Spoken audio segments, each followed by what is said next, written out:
Shalom, everyone. This is Shlomo Katz. You're listening to the Soul of Israel on the landofisrael.com, on the Land of Israel Network.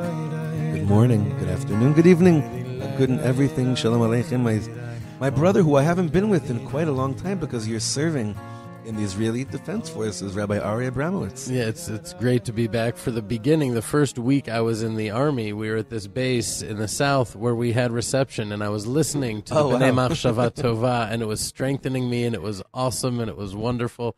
And then I lost all reception for about 2.5 weeks. No, and it had reception. A real, there's a different sort of reception, but right. the fact that I wasn't able to be tuned in to the Chevra here, to the B'nai Machshava Tova, and to you, it took a toll on me spiritually, emotionally. Well, I mean, so it's clearly what back. needed to happen, Baruch but it's Hashem. good to be back. Baruch You're Hashem. back, and you'll get re-injected with our energy, especially since we're journeying this coming Sunday to the Ukraine. We'll be broadcasting from there, please God, also on our pilgrimage. Are you ready for that? Are you excited for that? What is that like for you leading up to it? I just got back from Chicago yesterday, so I don't know. Today's my anniversary. I have 4 little kids at home. I haven't thought, you know what I mean? I'm like, every second is new.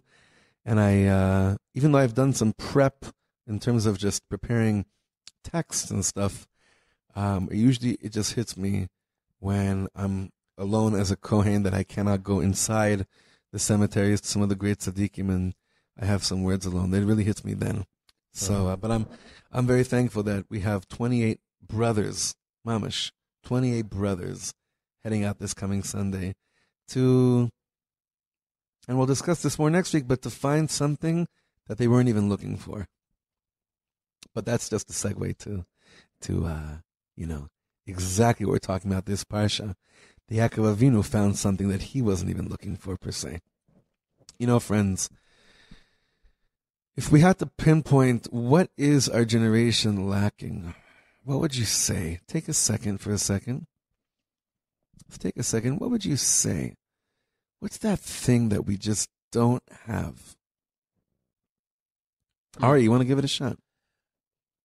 I can't help but to project my own thing out there, but I think what's the opposite of volatility, Non-volatility? It just seems like the whole world is increasing chaos, and we're being barraged perpetually from every direction with everything. Someone just sent me a picture. It said, when my Wi-Fi goes down for 10 minutes, and this is what my family looks like. And it was a picture from, remember Michael Landon, Little House on the Prairie? Of course. And they were all like the little girls Right? out in the fields. Oh, that's cute. Something to that tune. That's cute. I think. Yeah, the noise. There's a lot of noise. There's static. There's a lot of static. When we look to our avot and imahot in our parashiyah to always receive direct, not just inspiration, but direct guidance as to how to go about that which we feel is lacking in the world. I think that we live in a generation with so much information.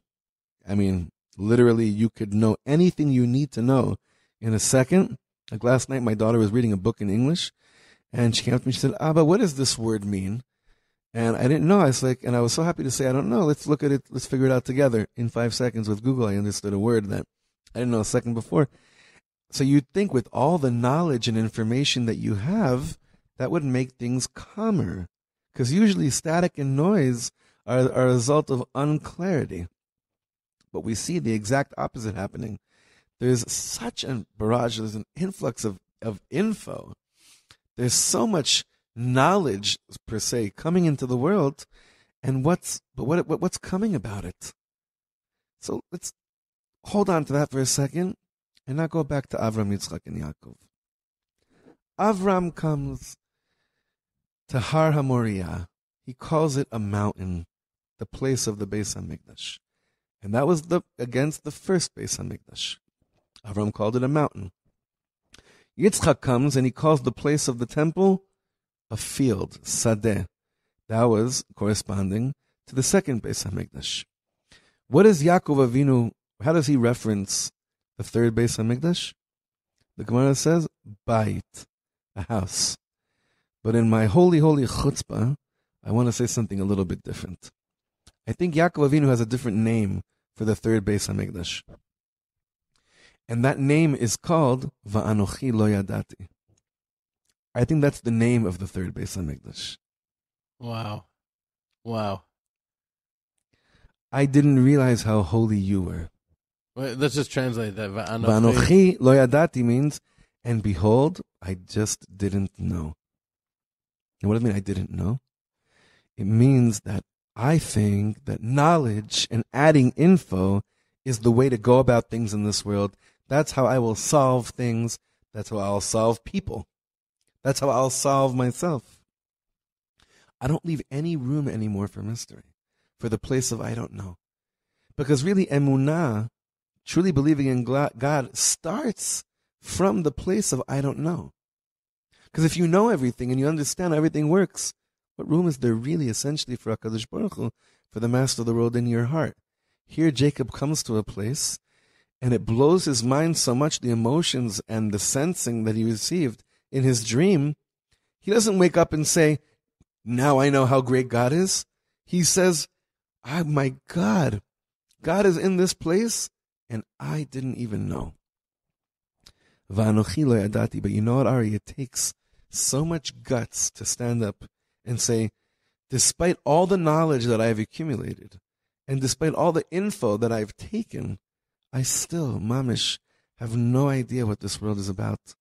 I have no idea who my real friends really are. And I really have no idea who I am. Not in a threatening way, in a welcoming way. Because if we keep on saying we know people, we know who we are, there's no room anymore for more. And there's a certain stress to that because you hold on to it for dear life. That's the reality you know. And the stress of that can be very disorienting and painful. Oh, yeah. But if you just let all of that go, but I mean, that's a very challenging thing to do as a human being. It's interesting that you bring that up because friends that have most inspired me have been those that, even if things were going well, they felt like there's got to be more to life than that which I've, that which I know to be working for me, and just closing shop, going somewhere else and setting up shop somewhere else, not as a cop-out, not running away from something, but feeling that there's got to be more. Those people, it could be a career change, it could be a location change, doesn't matter what it really is. One of the times I got most inspired by this was from a mutual friend of ours, a great teacher in Am Yisrael, Rabbi Avram Aryeh Trugman. You know Rabbi Trugman. Rabbi Avram Aryeh Trugman, who you should definitely check out online, a founding member of Moshav Mevo Modi'in, Rabbi Shlomo Karbach Moshav. Rabbi Trugman once told me that he was at a crossroads in life, and it was Simchat Torah. And right as Simchat Torah, the holiday of rejoicing with the Torah, comes right after Rosh Hashanah and Yom Kippur.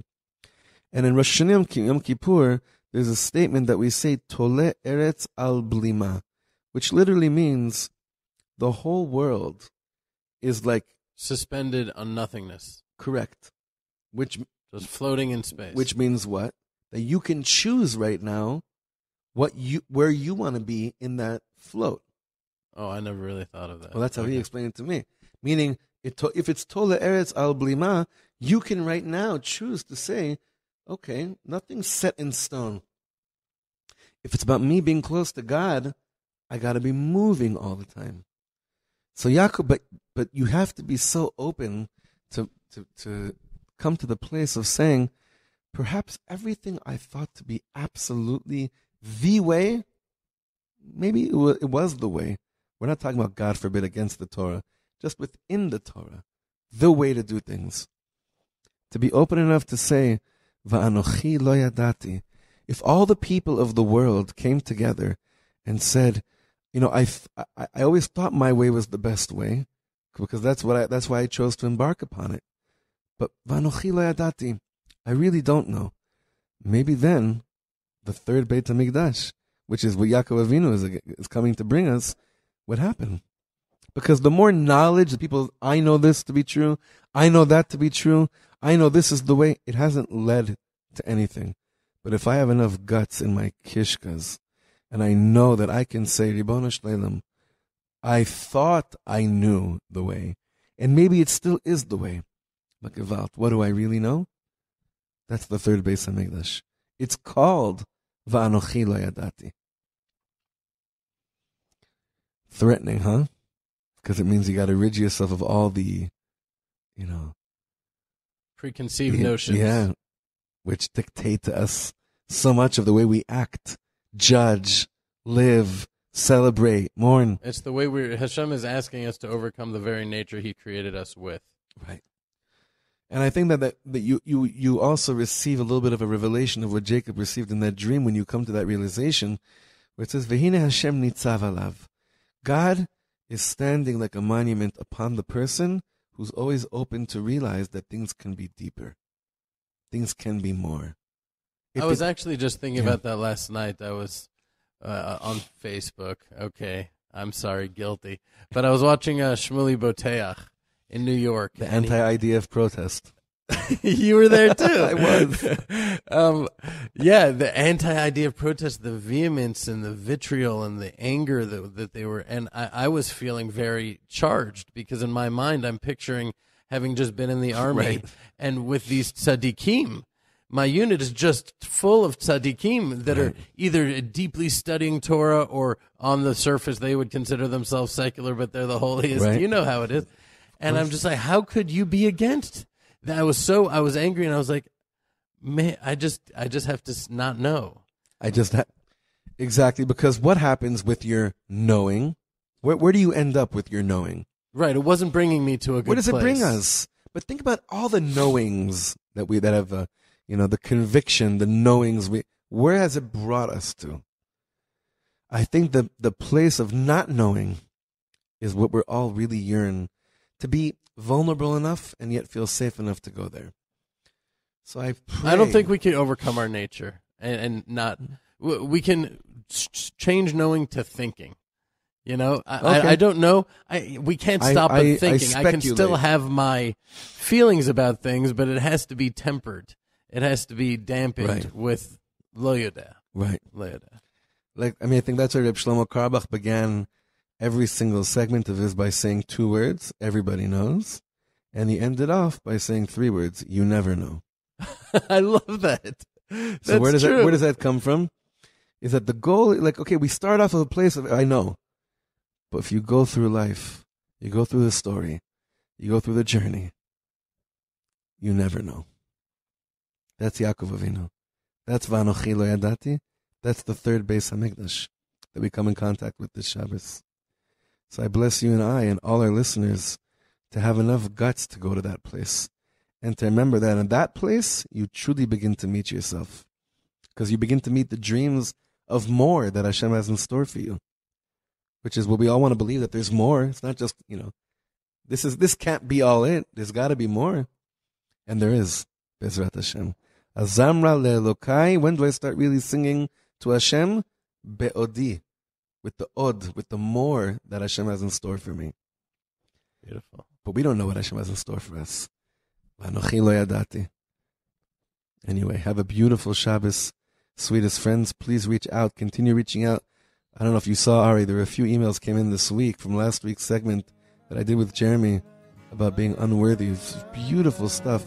Please keep on sending your inspiring and strengthening words to us. Shlomo at landofisrael.com, Ari at landofisrael.com, and Jeremy at landofisrael.com. And please, God, we'll be with you next week from the Ukraine. Shalom, shalom.